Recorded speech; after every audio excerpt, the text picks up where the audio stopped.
ಒಬ್ಬ ಉತ್ತರ ಜಿಲ್ಲೆಯಲ್ಲಿ ಇತ್ತು ಅಂತ ಹೇಳಿದ್ರೆ ಆ ಜಿಲ್ಲೆಯ ಪರಿಸ್ಥಿತಿ ಏನಾಗ್ತದೆ ಅಂತ ಹೇಳಿ ಆಲೋಚನೆ ಮಾಡಿ. ಇಡೀ ಜಿಲ್ಲೆಯನ್ನ ನೋಡಬೇಕಾದಂತ ಅವರೇ ಸರಿಯಾದ ರೀತಿಯಲ್ಲಿ ನಡ್ಕೊಳ್ಳದೆ ಇದ್ರೆ ಈ ಜಿಲ್ಲೆಯ ಜನರ ಪರಿಸ್ಥಿತಿ ಏನಾಗಬಹುದು ಅಂತ ಹೇಳಿ ಈಗ ಫೋನಲ್ಲಿ ಅವ್ರು ಹೇಳಿದ್ದಾರೆ, ನೀನು ಅಯೋಗ್ಯ ಇದೆಯಾ, ಆ ರೀತಿ ಮಾಡಬಾರ್ದು, ಪ್ರಜಾಪ್ರಭುತ್ವದಲ್ಲಿ ಎಲ್ರಿಗೂ ಹೋರಾಟ ಮಾಡೋದಕ್ಕೆ ಹಕ್ಕಿದೆ, ನೀನು ಅದನ್ನ ಹೆಂಗ್ ಕಿತ್ಕೊಳ್ತೀಯ, ಅದು ಸರಿಯಲ್ಲ, ನೀನು ಅವ್ರಿಗೆ ಹೋರಾಟ ಮಾಡಿದ್ದಕ್ಕೆ ನೀನು ಆಕ್ಷನ್ ತಗೋ. ಮಂತ್ರಿ ಮಾತು ಕೇಳಿಲ್ಲ ಅಂದ್ರೆ ನಾವು ಸುಮ್ಮನೆ ಅಂತ ಬಿಡೋದು. ಮಂತ್ರಿ ಮಾತೇ ಕೇಳಿಲ್ಲ,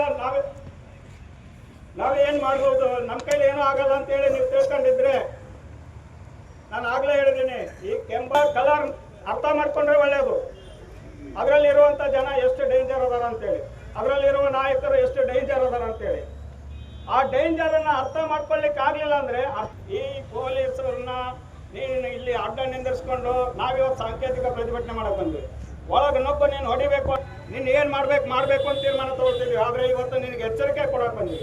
ಇದರ ಮೇಲೆ ನೀನು ಬುದ್ಧಿವಂತ ಆದ್ರೆ, ಇದರ ಮೇಲೆ ನೀನು